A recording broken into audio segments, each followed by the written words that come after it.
یہ صندوق سب سے پہلے حضرت آدم علیہ السلام پر جنت سے اتارا گیا۔ یہ سمساد نامی لکڑی سے بنا تھا۔ اس مقدس اور متبرک صندوق میں حضرت آدم علیہ السلام اپنا ضروری سامان رکھتے تھے۔ یہ صندوق نسل در نسل چلتا ہوا حضرت ایوب علیہ السلام تک پہنچا۔ حضرت ایوب علیہ السلام کا دوسرا نام اسرائیل تھا۔ ان کی اولاد بنی اسرائیل یعنی اولاد اسرائیل کہلائی۔ حضرت ایوب علیہ السلام کے ایک بیٹے کا نام یہودا تھا، جن کی نسل کو ہم یہودی کے نام سے جانتے ہیں اور اسی نام سے انہیں پکارتے ہیں۔ یہ صندوق بنی اسرائیل کے پیغمبروں کے پاس آ گیا۔ یہودیوں کے پہلے رسول حضرت موسیٰ علیہ السلام تھے۔ یہ صندوق ان کے زیر استعمال رہا۔ اس میں آپ علیہ السلام اپنا عصا مبارک اور آپ پر نازل ہونے والی تورات کی لوحیں رکھا کرتے تھے، یعنی اس صندوق میں انبیاء کے معجزات کی اشیاء محفوظ ہوتی تھی۔ حضرت موسیٰ علیہ السلام اور حضرت ہارون علیہ السلام کے دنیا سے رخصت ہونے پر ان کے لباس، عصا مبارک، امامہ مبارک اور آسمان سے اتارا جانے والا من سلوہ بھی اس صندوق میں محفوظ کر دیا گیا، اور یہ صندوق قوم کے سرداروں کی توہیل میں چلا گیا۔ یہ معجزات اللہ کی طرف سے ان انبیاء پر اتارے گئے، چنانچہ ان کی برکت سے اس صندوق کو خاص فضیلت حاصل تھی۔ یہ معجزات اللہ کی طرف سے ان انبیاء اکرام پر اتارے گئے، ان کی برکت سے اس صندوق کو خاص فضیلت حاصل تھی۔ بنی اسرائیل کے لوگ اس صندوق کا بے حد احترام کرتے تھے۔ اس کی وجہ یہ تھی کہ اس صندوق کی برکت سے ان کو بہت زیادہ فوائد حاصل ہوتے تھے۔ کبھی کوئی آسمانی آفت آتی تو یہ اس صندوق کے سامنے بیٹھ کر دعا کرتے تو وہ آفت حیرت انگیز پر فوراً ٹل جاتی۔ کبھی زلزلہ، سیلاب، خوفناک آندھی اور طوفان آتا تو یہ تابوت سکینہ کے وسیلے سے دعا کر کے اس سے نجات پا لیتے تھے۔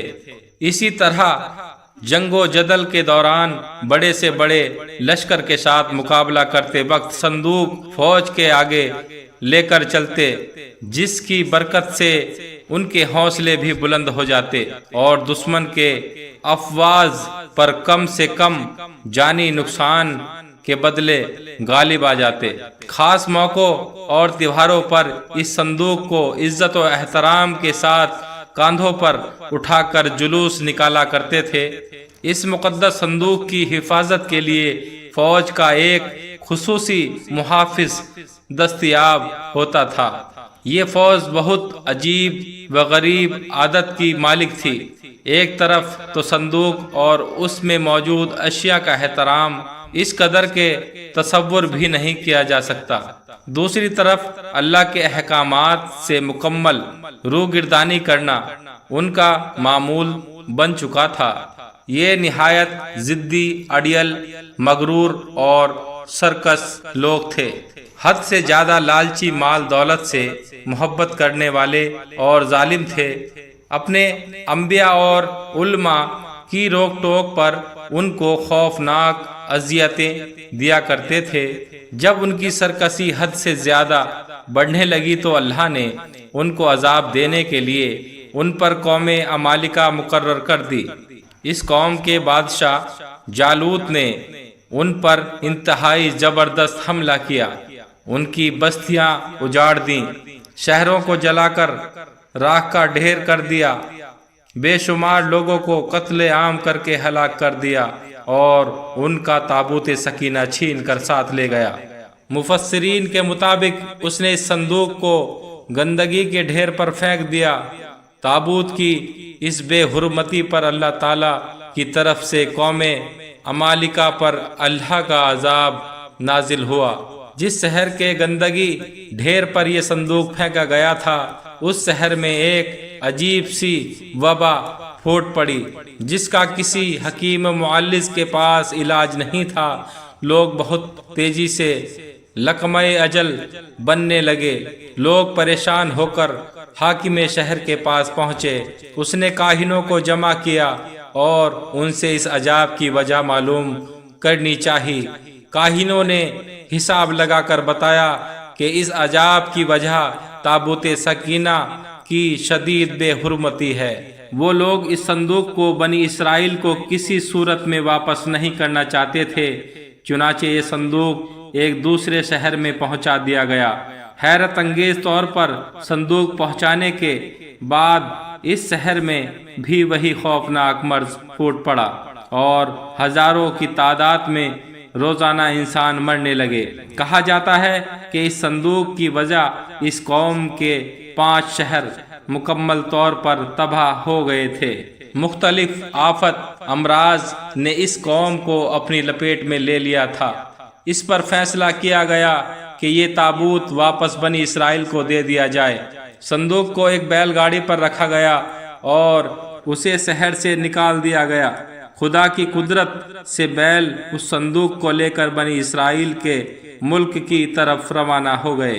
دوسری جانب اس زمانے میں بنی اسرائیل میں حضرت سموئیل علیہ السلام مبعوث کیے گئے تھے۔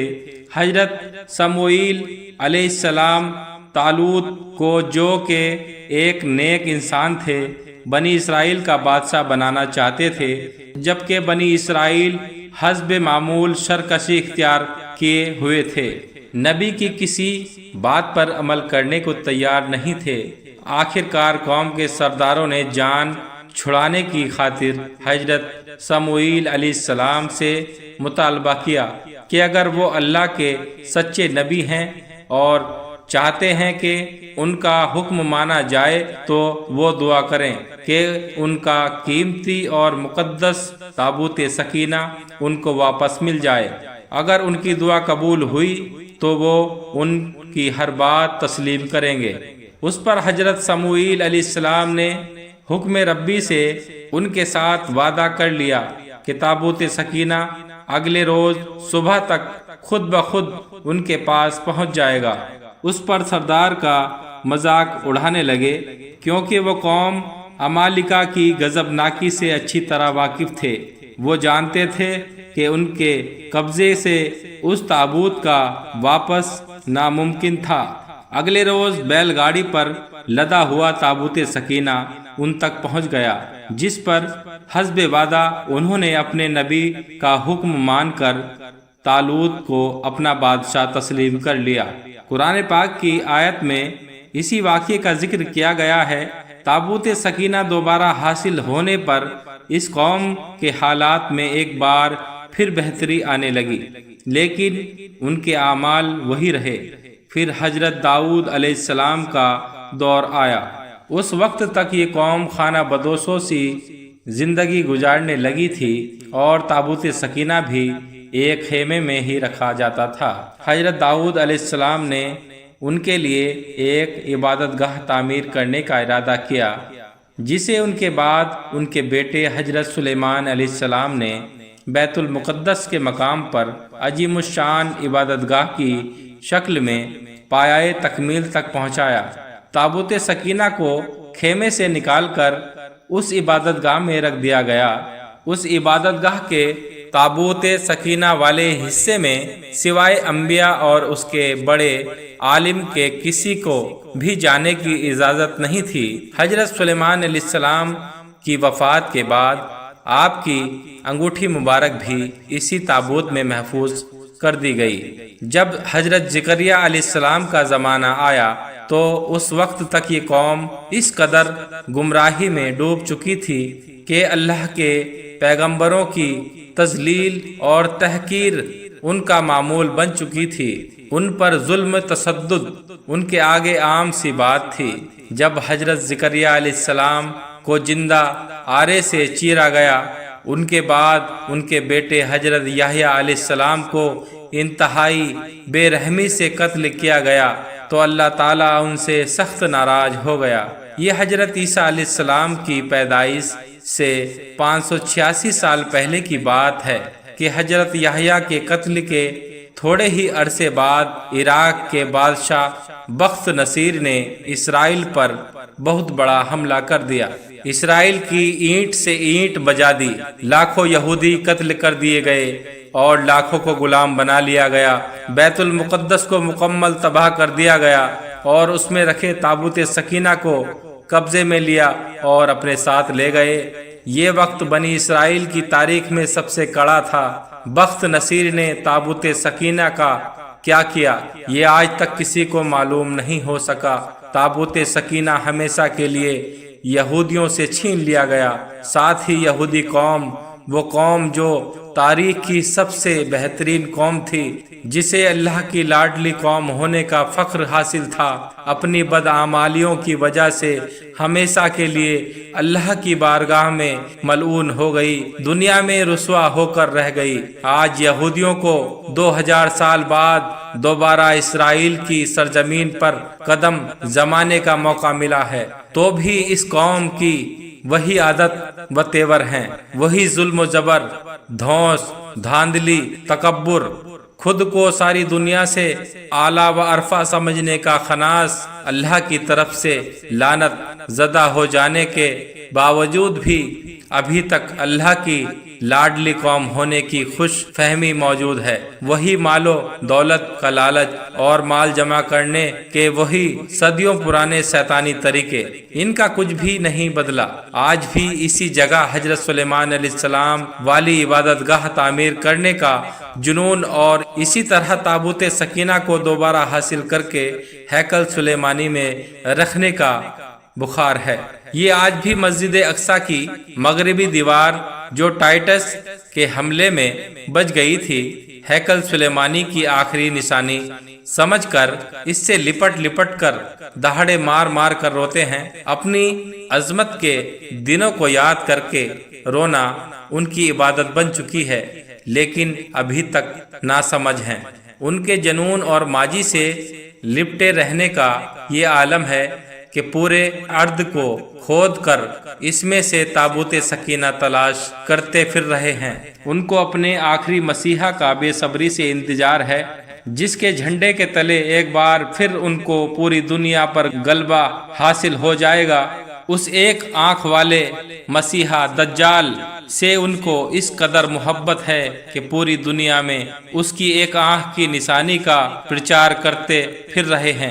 اس کی آمد پر متحد ہونے کے لیے کئی خفیہ تنظیمیں بنا رکھی ہیں، جو اسے خوش آمدید کہہ کر اسے خدا مان لے گی۔ تابوت سکینہ کی موجودہ جگہ کے بارے میں مختلف لوگ قیاس آرائیاں کرتے رہتے ہیں۔ اس پر انگریز عیسائیوں اور یہودیوں نے بڑے ریسرچ کیے ہیں، لیکن حتمی طور پر سارے ایک نقطے پر متفق نہیں ہو سکے۔ لیکن مجھے جو سب سے قریب قیاس ہیوری لگی ہے وہ یہ ہے کہ اس وقت یہ صندوق یا تابوت حضرت سلیمان علیہ السلام کے محل میں کہیں دفن ہے، جو فلسطین میں آج بھی گم ہے، جس کو یہودی کافی عرصے سے ڈھونڈنے کی کوشش کر رہے ہیں اور آئے دن وہاں بیت المقدس میں کھدائی کرتے رہتے ہیں۔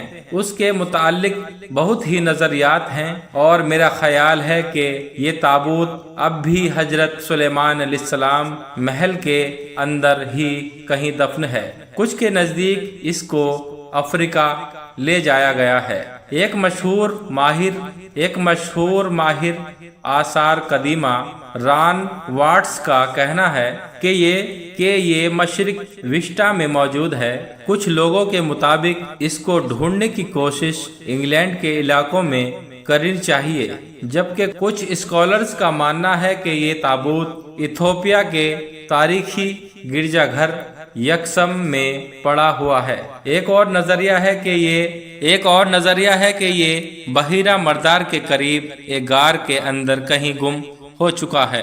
ایک نظریہ یہ بھی ہے کہ یہودیوں نے 1981 میں حضرت سلیمان علیہ السلام کے پہلے محل سے کھدائی کے دوران نکال کر کہیں نامعلوم جگہ پر منتقل کر دیا ہے، جبکہ کھدائی کرنے والے یہودیوں کا کہنا تھا کہ وہ اس صندوق کے بالکل قریب پہنچ گئے تھے، لیکن اسرائیلی گورنمنٹ نے مسلمانوں اور عیسائیوں کے پریشر میں آ کر اس کی کھدائی پر پابندی لگا دی تھی، اس لیے انہیں یہ کام نامکمل ہی چھوڑنا پڑا۔ بہرحال کوشش جاری ہے، لیکن تاحال انہیں ناکامی کا سامنا کرنا پڑ رہا ہے۔ اور حتمی طور پر کچھ نہیں کہا جا سکتا کہ یہ تابوت کہاں ہے۔ تو دوستو، آج آپ نے جانا تابوت سکینہ کے بارے میں، اور اسی طرح سے معلوماتی ویڈیو اور ہسٹوریکل واقعات دیکھنے کے لیے ہمارے یوٹیوب چینل کو سبسکرائب کریں۔ جزاک اللہ خیر۔